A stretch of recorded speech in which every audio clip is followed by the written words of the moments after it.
the lesson now.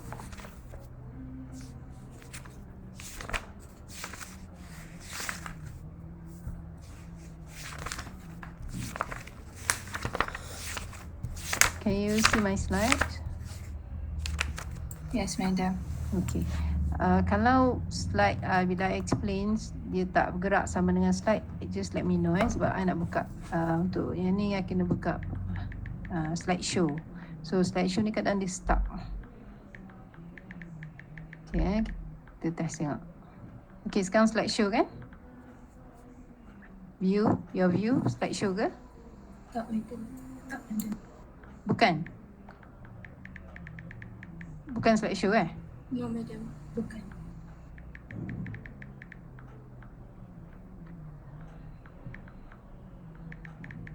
Ada bergerak tak my slide? No, madam. No, madam. Tak ada. No, madam.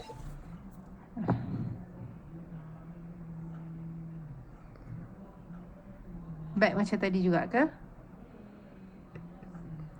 Tadi dia ada bergerak slide kedua tadi sikit. Oh, ada bergerak sekejap. Kejap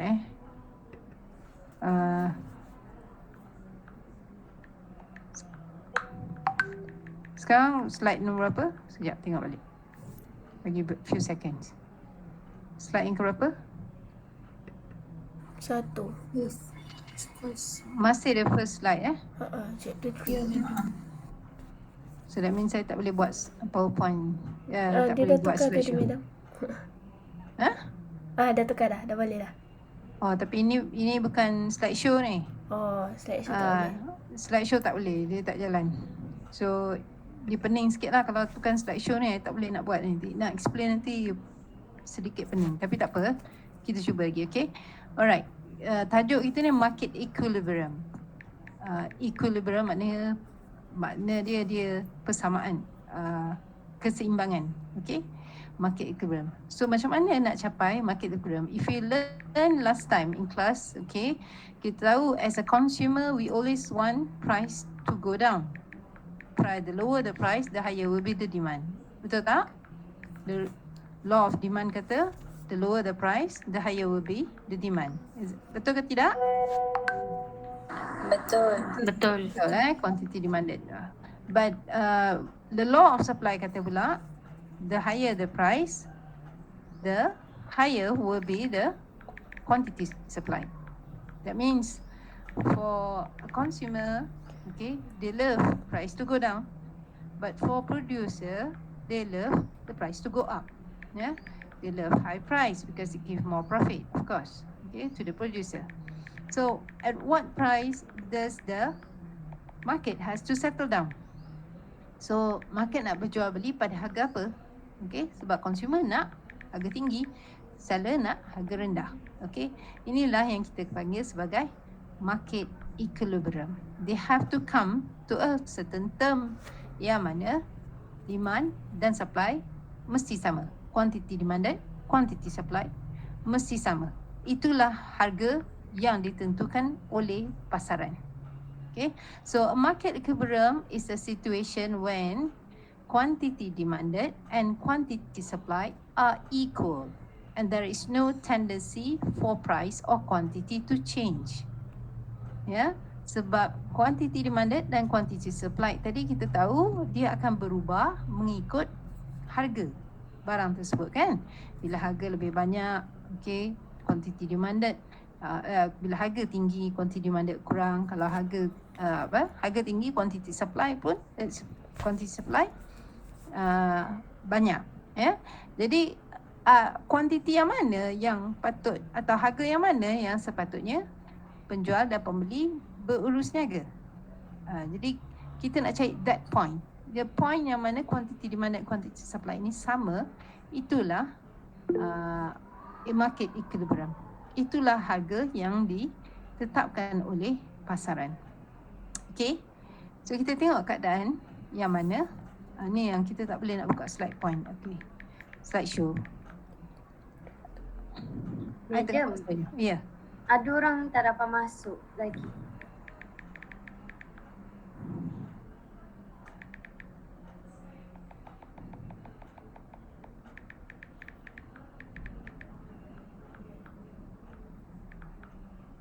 Yang baru masuk ni, saya minta pesan awal sikit masuk boleh tak?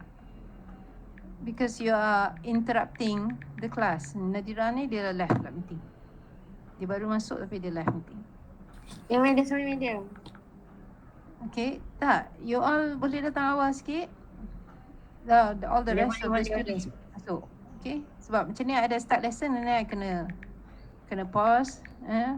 Sepatutnya automated, tapi because my view tu bila I pergi ke PowerPoint tu, you tak boleh masuk lah masa tu.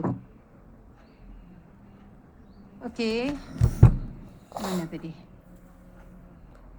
Alright. I'm showing you PowerPoint slides, the slideshow.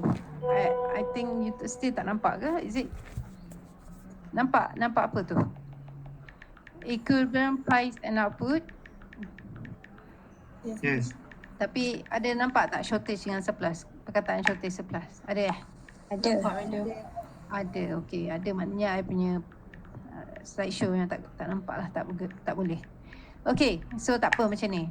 Baik, okay, kalau if you see, alright, the x-axis of course quantity and the price, the y-axis is the price. Okay, we have two graph here, okay, supply and demand.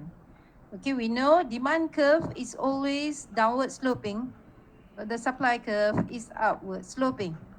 Okay, nampak Nampak tak yang the red line is the demand curve and the yellow line is the supply curve. Betul? Nampak. Okay, so sekarang ni kita nak tengok dekat mana dia intersect. Semalam hari tu, okay, minggu lepas kita lukis supply curve separately. Kita draw demand curve dulu. Lepas tu kita draw supply curve dalam graf yang berasing kan. Sekarang kita nak letak dalam satu graf, supply and demand. Dan bila kita letak both graph in one curve macam ni, both curves in one graph macam ni, okay, we will see an intersection between these two curves, the supply curve and the demand curve. Okay, so the intersection of this is called equilibrium, market equilibrium, yang dilabel sebagai E. Okay, so we say, okay, the market is trading at the price kat sini RM3 at the quantity of RM6.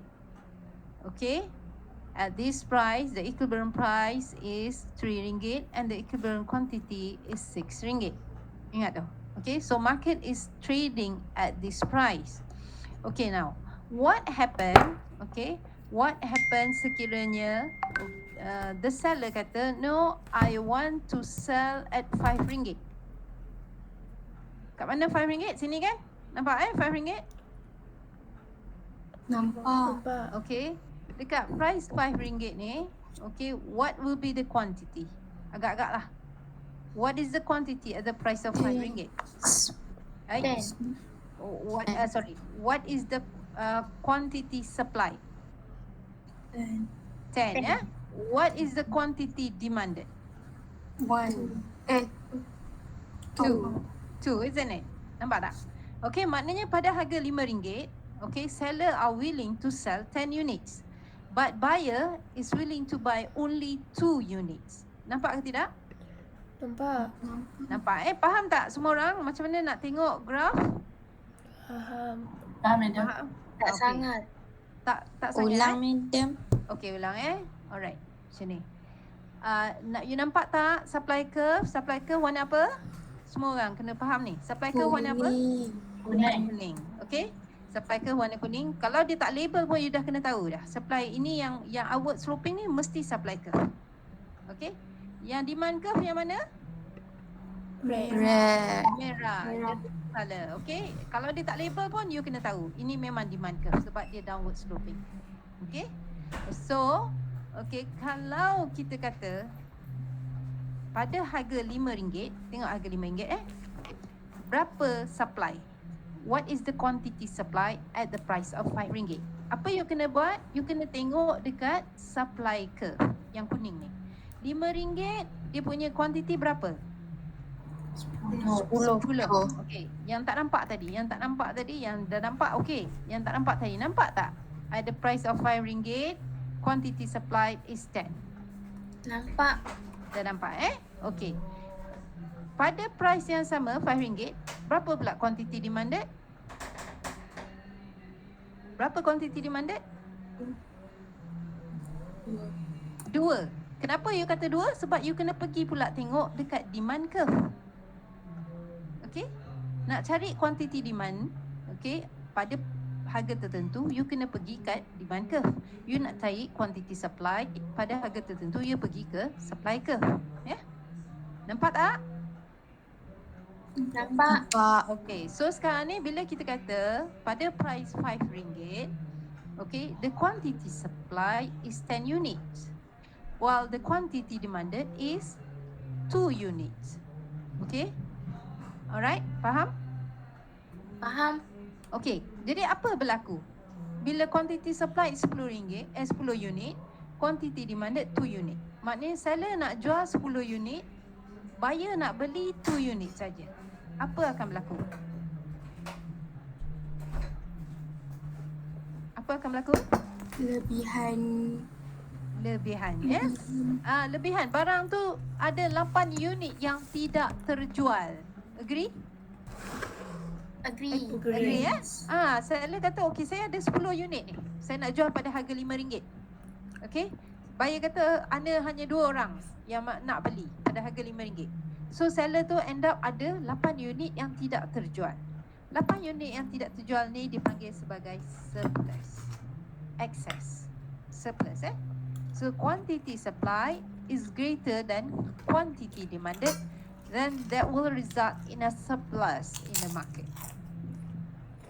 Okay? Faham tu? Setakat ni faham? Faham. Okay. Jadi, you sebagai seller, common sense, apa you nak buat? You ada 8 unit tak terjual ni, you nak biarkan je lah. Turunkan harga. Betul, you akan turunkan harga. Okay. Katakan sekarang seller kata, okay, I want to sell at the price of RM4. Okay, at the price of RM4, what happens to quantity supply? What happens to quantity supply now? Menurun.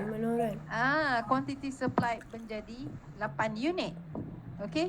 What about quantity demanded? Meningkat. Quantity demanded jadi berapa sekarang? At the price of RM4. 4 units. Yes, 4 units. See that? Okay, now at the price of RM4, seller kata apa? I'm willing to sell 8 units.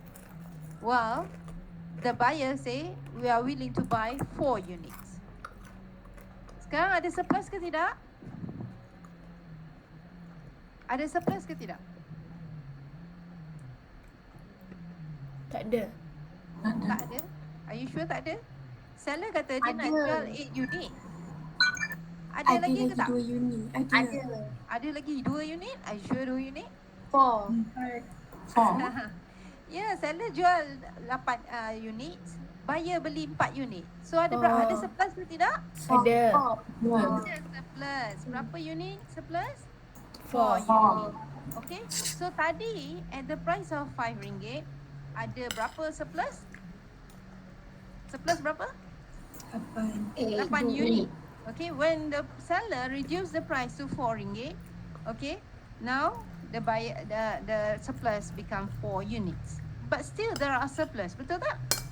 Betul. Ada lagi 4 unit surplus. Well, seller kata okay ke 4 unit surplus? No. Tak. Seller kata no, we want to get rid of all this surplus. What would the supplier do? The producer do?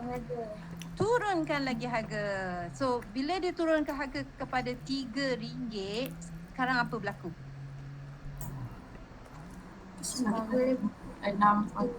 Demanded meningkat. Berapa quantity supply? 6. 6. Berapa quantity demanded? 3. Baik, tengok betul-betul. Quantity demanded berapa? 6. Quantity supply? 6 juga, betul tak? Ni dia intersect kat sini. Maknanya demand supply dia, curve dia intersect kat situ. Memang kebetulan pada harga RM3, quantity supply 6 unit, quantity demanded pun 6 unit juga. Jadi masa tu market sudah capai market equilibrium. Price akan berubah lagi ke masa tu? Tak. Adakah seller rasa nak turunkan lagi harga? Tak. No, because dia dah sold out. Dia punya produk dia dah berjaya jual semuanya. Okay, so that is why we call market equilibrium is a situation when quantity demanded equals to quantity supplied and there is no more tendency for the price to change. Tengok balik definition tadi. Betul? Price or quantity to change lah. Okay, maknanya tidak ada lagi perubahan. Maknanya market akan settle dekat harga macam ni. RM3 dan 6 units. Okay? Alright. Kita dah cover apa berlaku sekiranya price tu above market equilibrium.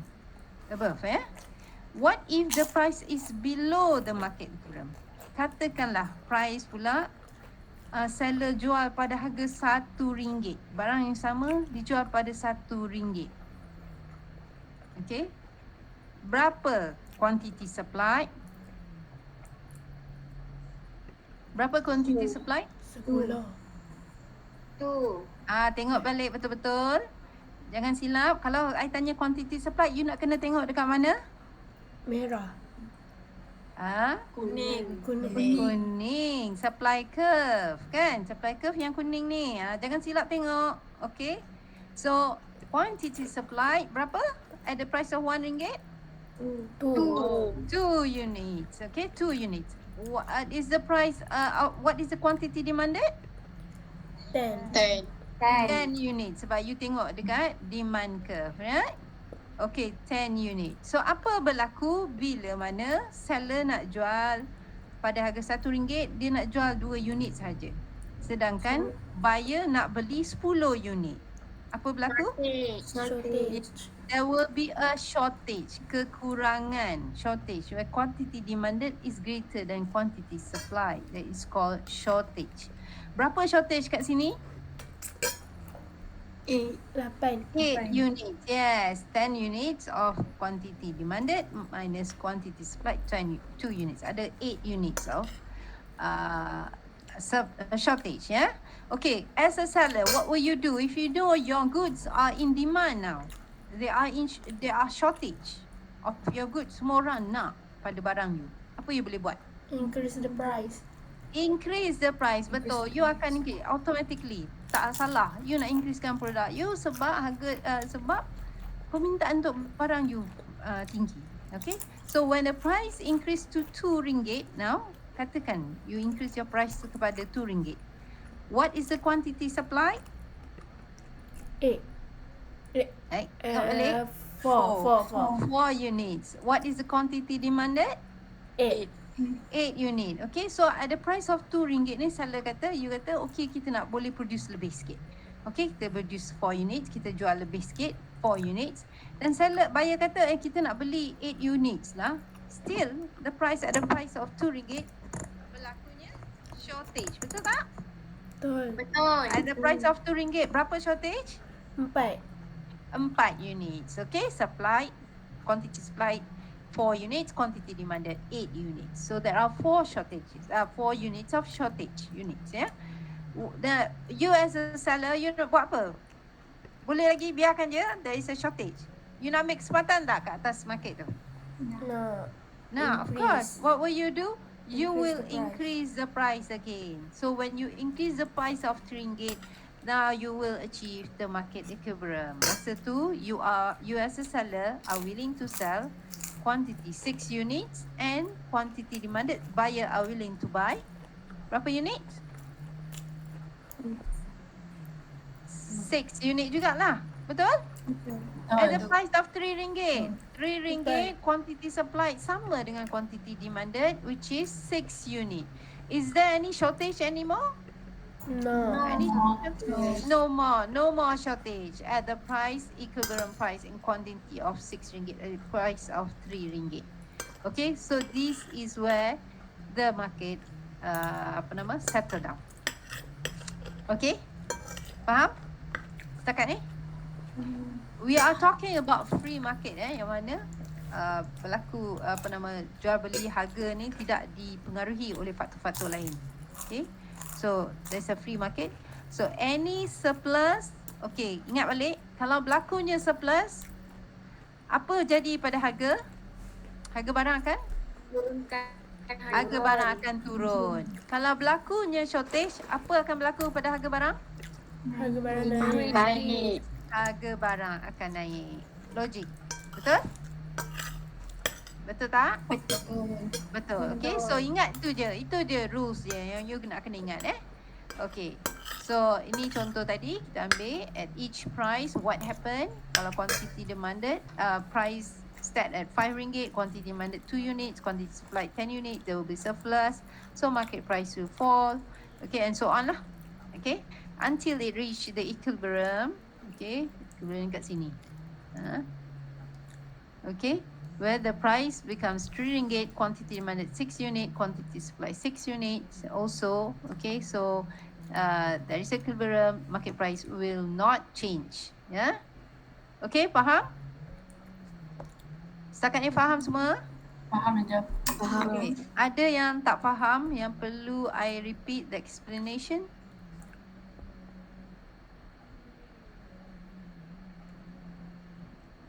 Ada tak?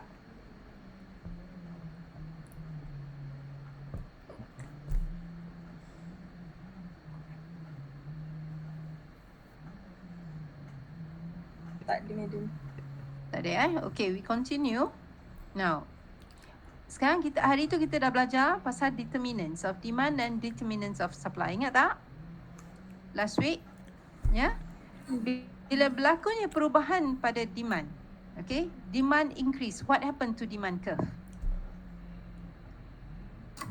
Madam, Ya? slide tak gerak. Okay. Baik.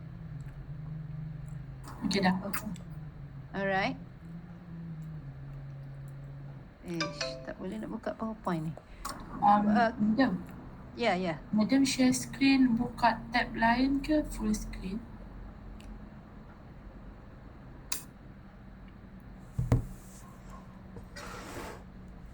Sorry, I termute pula. I bukan buka full screen, I share window. Kenapa? Sebab semalam pun saya ada presentation, dia kena full screen baru boleh buka full slide. I see. Thank you. Okay, let me try your entire screen Yes, madam. Oh, thank you. Sekejap. Share your entire screen. Kenapa dia tak bagi I klik share? Command switch share the contents of your screen with Meet. I have problem sebenarnya. Itu nak record pun tak boleh, nak share pun tak boleh. Kenapa?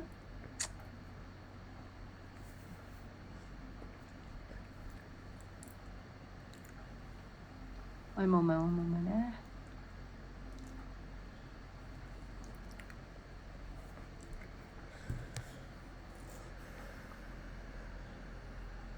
Ada kena tekan apa tak? Sebab hari tu lagi ada gagal Dia tak bagi share lah. Google Meet ni. Why? Itu saya. Okay. Baik. Sorry. Thank you. Sekejap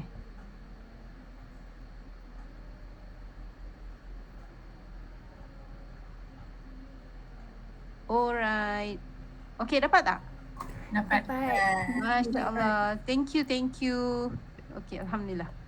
Baru tahu. Madam, Yes. ada orang nak masuk. Dia kata line dia baru okey.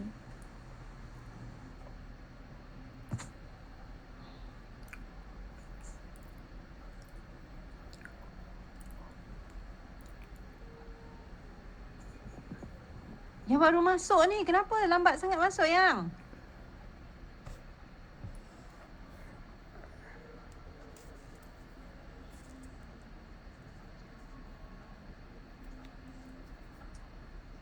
Okay, kita sambung belajar kita Okay, nampak tak my slide? Nampak, madam. Okay. Dia dalam bentuk slide PowerPoint slideshow kan? Betul? Betul. Yes, madam. Okay. Berjaya. Okay. Baik.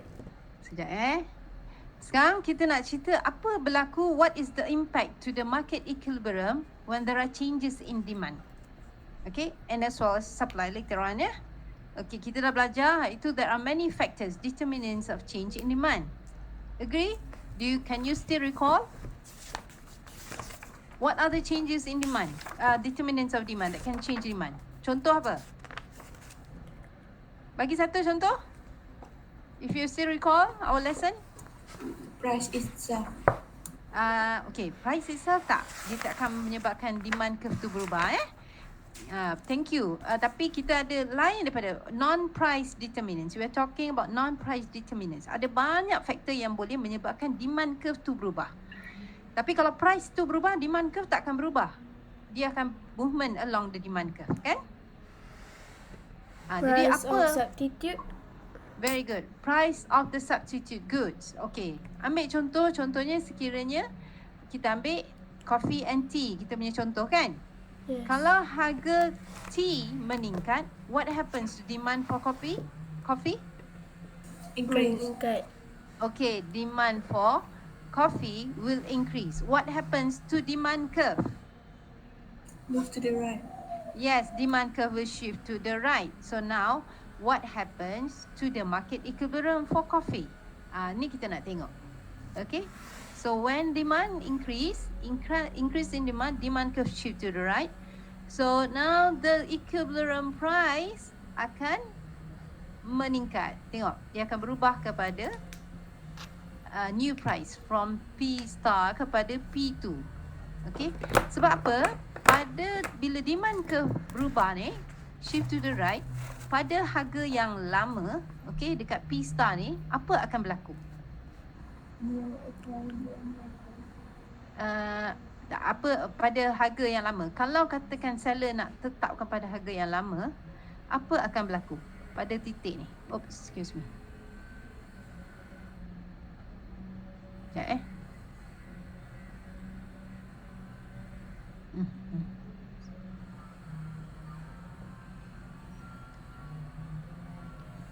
Okay. Kalau pada harga P star ni, demand dah bergerak, dah bertambah. Demand curve dah shift to the right. What happens? At the old price, there will be a Shortage ke? shortage. Betul. Sebab demand tu, okay, dah bertambah berbanding dengan yang asal. Kan? Jadi kalau harga pada harga yang lama, demand akan lebih daripada supply. So there will be a shortage, and automatically we know when there is a shortage, price will increase. Sebab itulah price akan bergerak kepada P2 sampai tidak akan berlaku lagi perubahan pada harga dan kuantiti. Nampak tu? Okay. So when demand increases, we know, okay, the market equilibrium price will increase and the market equilibrium quantity will also increase. Do you see that? Yes, madam. Okay, faham semua orang? Ada yang tak faham tak? I can repeat that. Boleh repeat balik madam? Okay. Sekarang just ingat, okay, tadi kita ambil contoh kopi tadi kan? Bila harga substitute, harga kepada tea meningkat. Harga tea meningkat, automatically demand untuk kopi bertambah. Okay, bila demand untuk kopi bertambah, demand curve untuk kopi ni akan shift to the right. Bila demand curve shift to the right, apa berlaku kepada price of coffee? Shortage. Masa tu akan berlaku shortage. Dan apa akan berlaku kepada price of the coffee? Meningkat. Price of the coffee pun akan meningkat juga. Okay? Price of the coffee will increase and the quantity demanded for the coffee is still increases. Okay? When there are changes in determinants of demand which push the demand to increase, okay, which increase the demand or push the demand curve to shift to the right, okay, the market equilibrium for that goods will increase.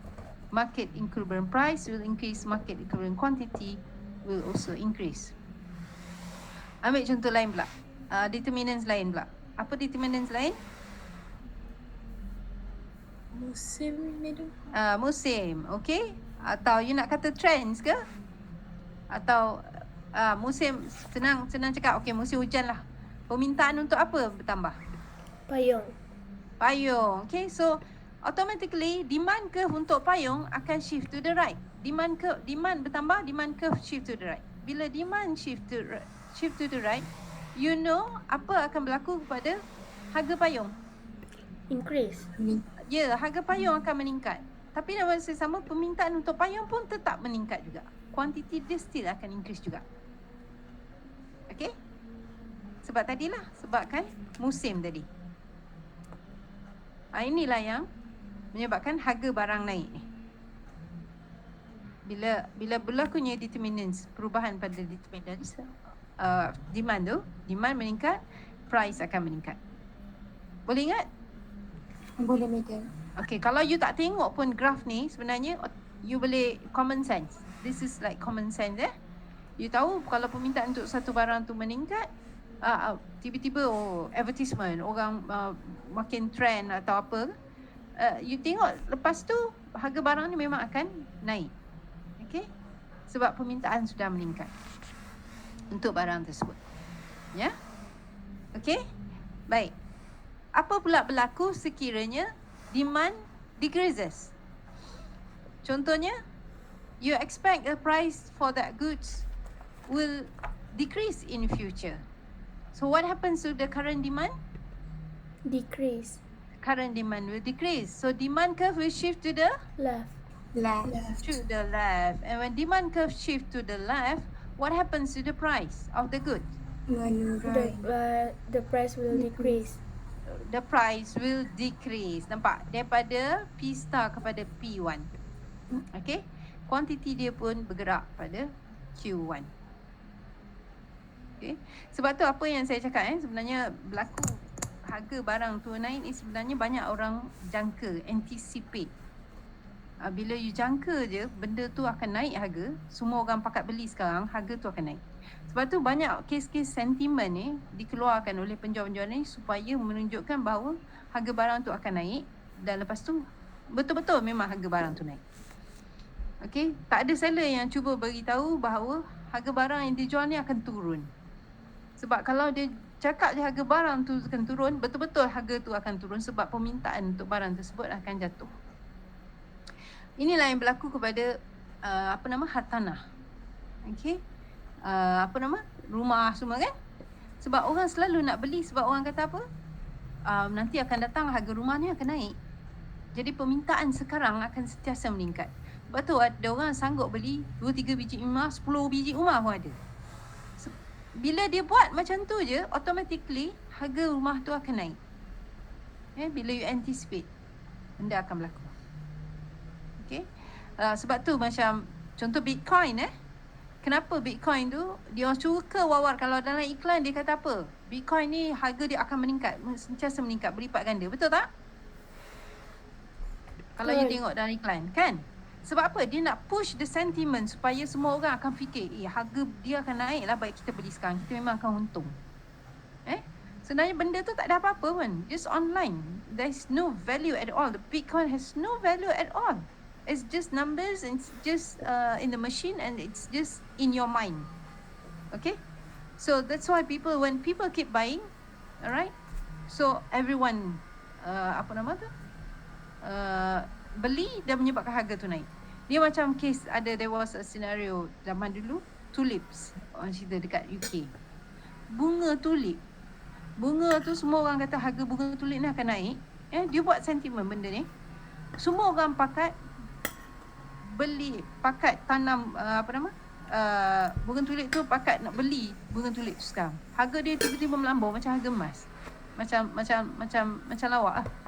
Jadi dia berdasarkan sekadar pada sentiment, anticipated price. Contohlah, nak cakap expected future price punya impact tadi. Okay? So tapi banyak faktor sebenarnya yang menyebabkan price increase. We have talked about all the determinants of demand that can push demand to increase, demand curve shift to the right, and that's why prices goes up. Okay? Are you still with me? Do you understand or not? Yes, madam. Yes, madam. Boleh. Tadi berat sikit I cerita contoh tadi pasal Bitcoin. Sulit tu nak cerita keadaan semasa lah. Tapi in simple terms dalam economics, okay, you know, any determinants that cause demand to increase will cause the price to go up. Anything that cause the demand to decrease, okay, will cause the price to go down. Tu je logic dia. Okay? But we assume supply is constant. Kita tak belajar dan cover dalam kita punya kelas yang mana demand and supply berubah pada masa yang sama. Ini memang berlaku dan reality supply and demand akan berubah serentak. Tetapi kita tak belajar dalam syllabus kita. Impact dia nanti lagi pening kepala you all. Okay? Can we move on? Atau ada lagi yang tak faham untuk I explain?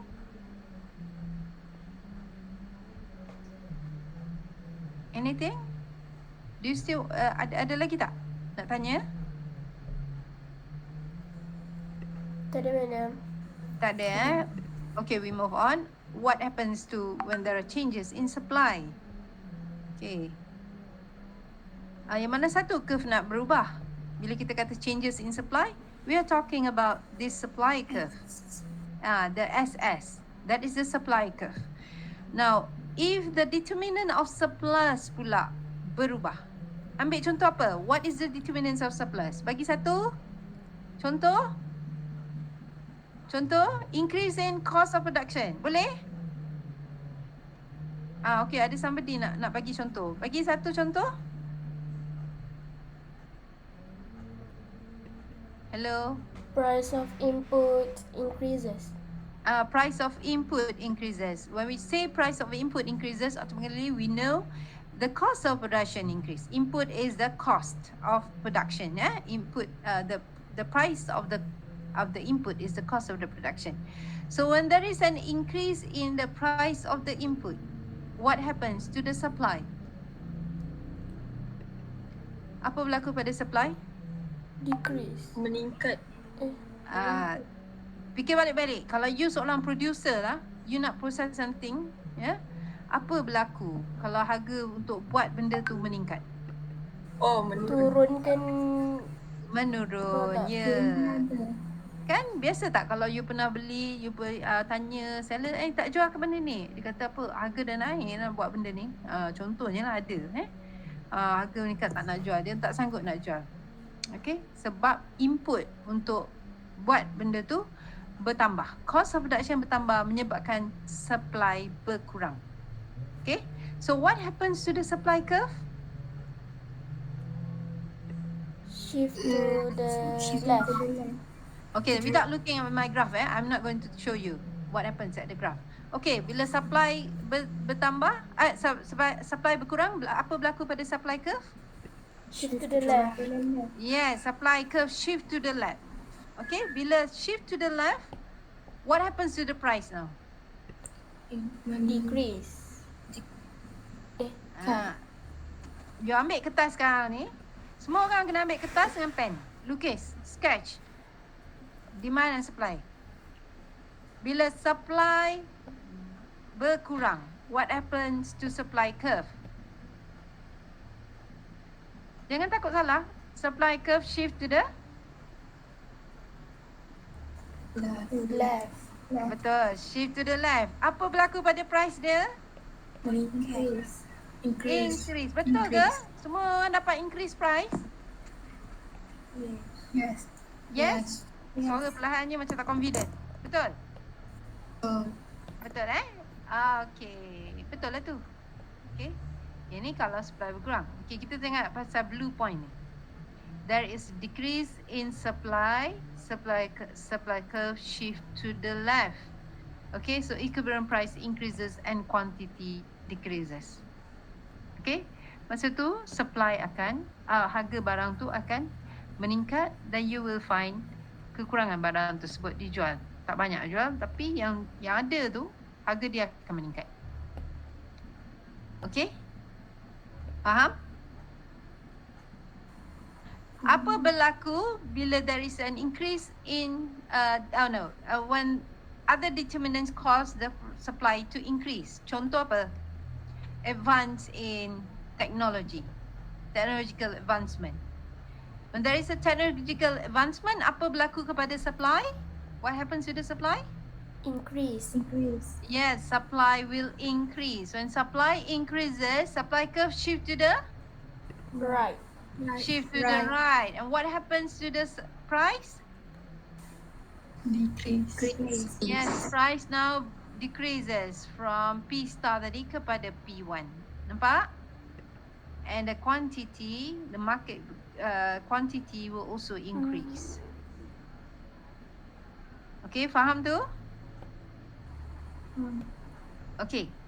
So boleh nampak tak the impact of the changes in demand and changes in supply. Sekarang kita tengah cakap pasal changes in supply. Boleh faham ke tak? Boleh, madam? Boleh. Okay. Ada yang nak I explain lagi?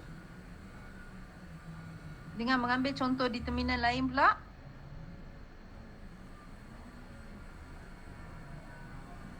Boleh, madam. Okay. Nak supply ke nak demand? Kita explain supply lagi ke atau nak demand balik? Supply, madam. Supply je. Supply je. Okay. Supply and demand. Okay. I tanya you. Okay, what happens if the government increase the subsidy to the producer? Supply will increase. Supply increase? Are you sure semua orang ingat ke, betul ke? Supply increase kalau subsidi bertambah? Yes. Yes. Confident Okay, supply increase. Bila supply increase, apa berlaku dengan supply curve? Shift to the right. Okay, supply curve shift to the right. You ada pencil dengan pen tadi? Pen dengan kertas tadi? Sorry. Ada? Okay. Sekarang draw pula new supply curve yang shift to the right. Dia mesti parallel dengan supply curve yang asal mesti parallel, selari. Tetapi dia shift to the right. Tadi siapa yang tanya tadi? Yusof Yusri? Madam. Yusri ke Yusof tak? Yusri. Yusof. Yusof. Okay, Yusof. So dah lukis tak Yusof? Dah. Okay, so dapat apa Yusof? Apa yang nampak? New equilibrium price and new equilibrium quantity. Apa berlaku? Harga meningkat. Harga meningkat ke? Harga turun. Harga turun, kuantiti meningkat. Betul. Harga baru labelkan sebagai P1 and Q1. So P1 tu duduk bawah daripada P star, betul tak? Betul. Betul. Betul tak ni Yusof? Betul ke tak? Betul. Jadi cuma Q1 tu lebih tinggi, lebih banyak daripada Q star kan? Betul, price sudah berkurang, quantity bertambah. Okay, so bila supply increases, okay, price decreases, okay, quantity increases. Semua orang dapat? Dapat. Okay, shift to the right. Now, apa pula berlaku bila government increase the tax? Ini lagi satu determinant. What happens when government increase the tax? Itu dalam exam kalaupun multiple choice question you kena draw tepi dia.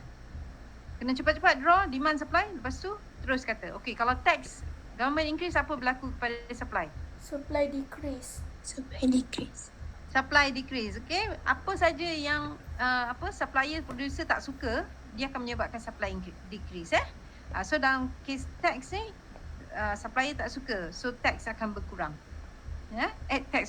Supply akan berkurang. What happens when supply decreases? Apa berlaku? Lukis pula dekat graf yang sama. Shift to the left. Apa yang shift to the left? The supply curve shift to the left. Okay, draw supply curve shift to the left. Ada tak? Jumpa tak new equilibrium price and new equilibrium quantity? Jumpa? Okay. Labelkan equilibrium price tu adalah P2 pula. Dan new equilibrium quantity sebagai Q2. Ini silap ni. Balik. Q2. So equilibrium price, new equilibrium price P2 tu lebih banyak, lebih tinggi atau lebih kurang daripada the original equivalent price? Lebih tinggi. Kita tahu the price has increased. What about the quantity? Quantity will decrease. Quantity tu sudah berkurang. Okay? Faham tu? Okay, Yusof faham tak? Yang tanya tadi Yusof kan? Faham, madam. Dah faham Ha. Okay, very good. Okay, so that is the impact. What happens in the market? Permintaan, banyak faktor yang menyebabkan harga barang naik atau turun.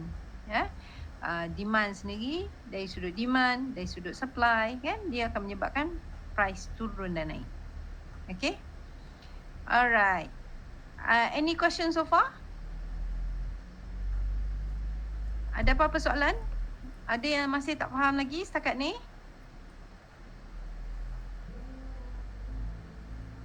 No, madam. Boleh continue? Boleh. Okay.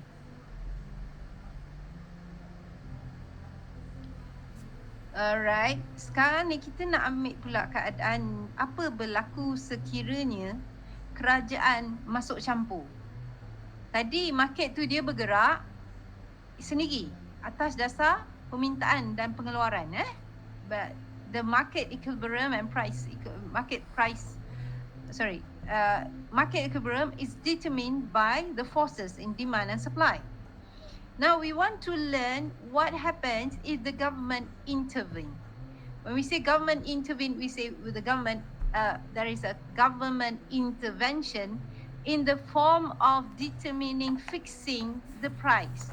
Maknanya kerajaan ni dia masuk campur dalam arti kata dia tentukan harga barang tersebut sama ada dia tak boleh melebihi harga tertentu atau tak boleh kurang daripada harga tertentu. Yang ini yang kita nak belajar. Okay. So government intervention in the market ni boleh berlaku dalam beberapa cara. Kita nak cover maximum price dengan minimum price sahaja. Okay, kita tak belajar taxes and subsidi tadi. Okay, maknanya impact dia pada curve tu kita ada belajar lebih sikit lah kalau taxes and subsidi ni, tapi kita tak cover dalam kita punya syllabus. Okay, the government intervention in the market, maximum price and minimum price pula. Okay, when we say maximum price, that means it is a situation when the government impose a regulation that prevent the price from rising above a certain level, maximum level. Dia panggil juga sebagai ceiling price. Ceiling tu apa? Ceiling rumah you kan? Jadi you tak boleh melepasi ceiling rumah you. Serupa juga bila government kata dia tak boleh lepas daripada harga tertentu, maknanya government dah set ceiling price dia untuk barang tersebut. Okay? Maximum price. Apa berlaku? Okay, kita ambil contoh, ini adalah equilibrium price and equilibrium quantity.